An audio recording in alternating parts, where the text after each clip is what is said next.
T minus 20 seconds.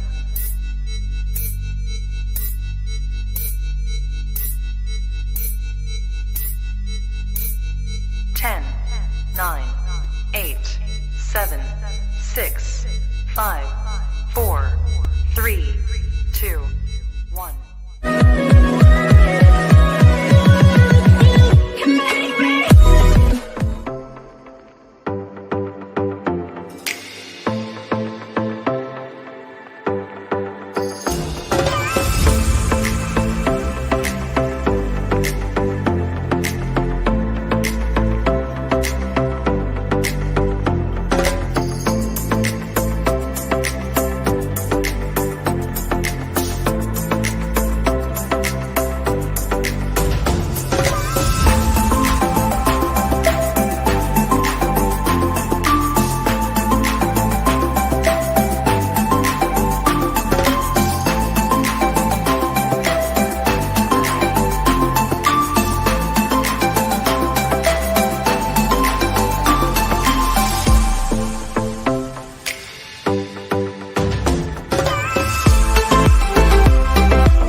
Here's your career affirmation. You're going to rock that interview and get that job.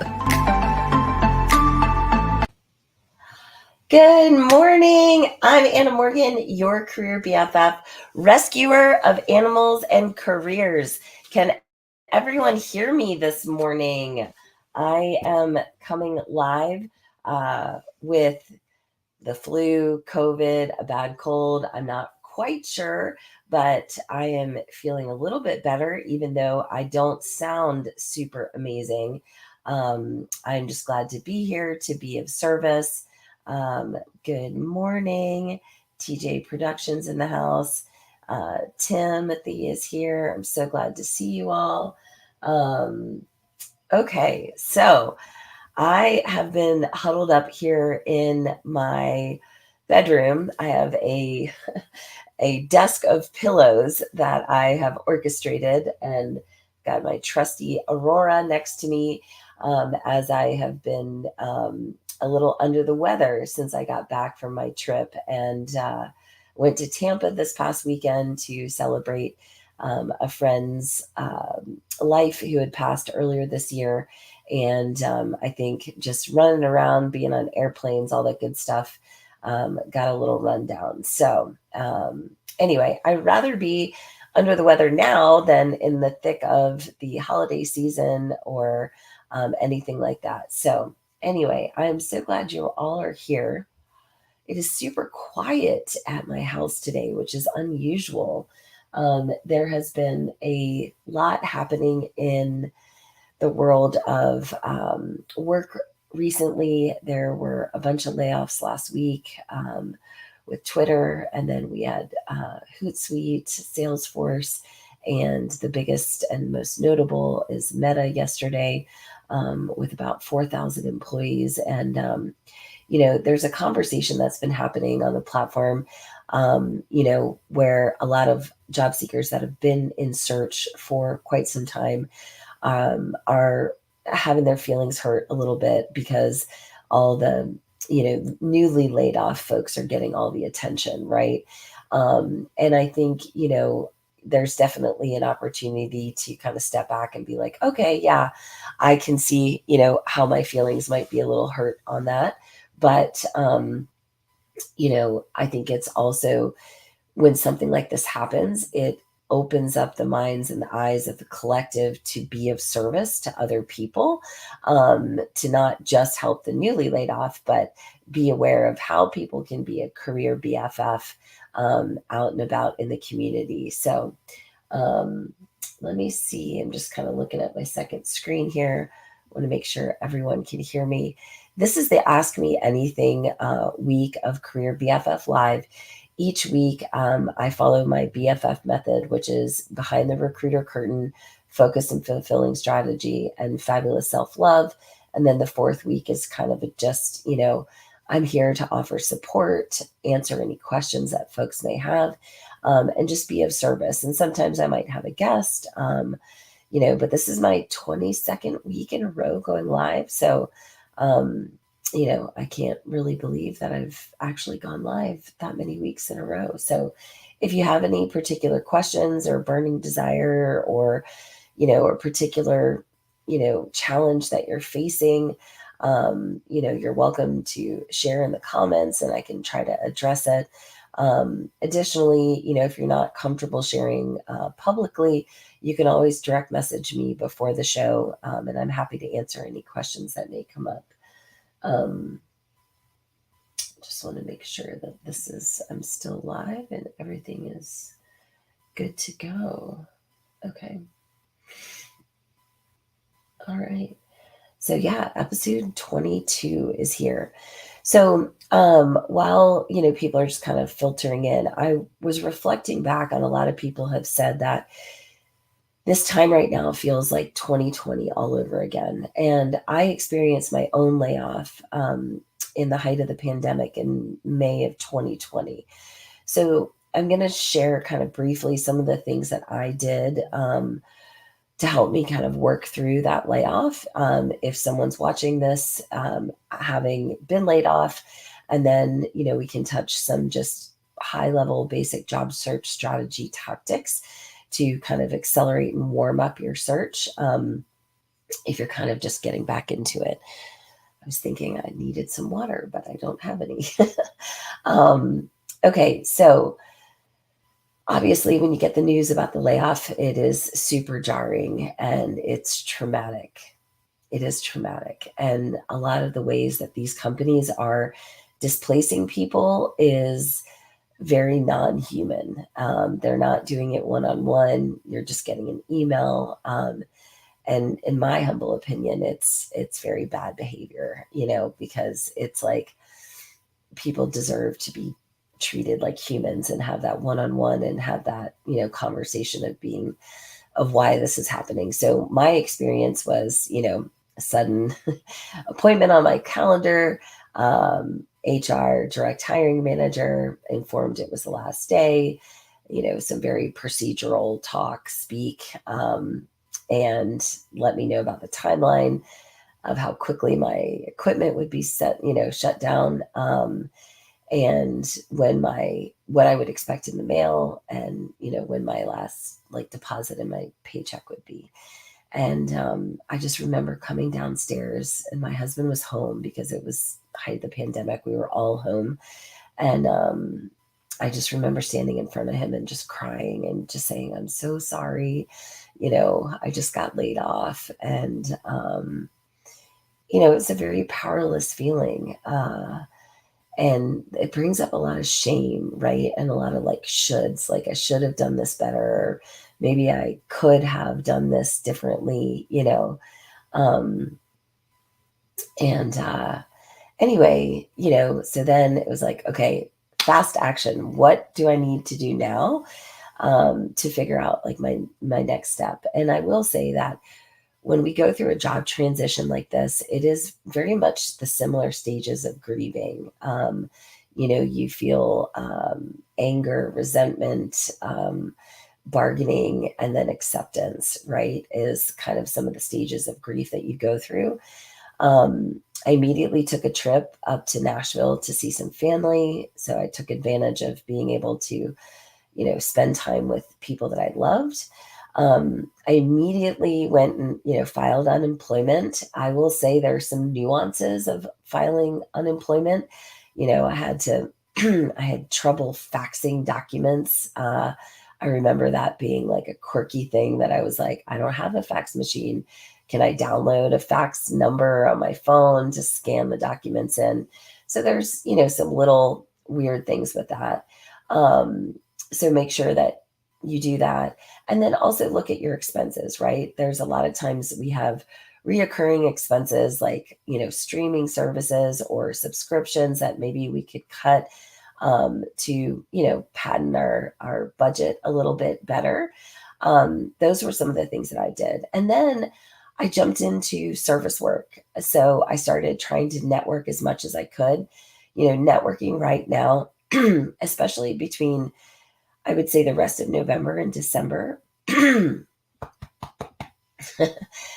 November and December are great times to network. So there are going to be holiday festivities. There's going to be open networking things in person and online. So try to get involved as much as possible, but within reason. You may not feel like getting out and being super social. And I want to just remind people to honor themselves where they are at. And, if you're feeling down, sometimes picking up the phone feels like 1,000 pounds, but picking up the phone to a trusted friend or a mentor or a past coworker is really going to help you get out of yourself, right? And Timothy said, I wonder if that is the future of the working world.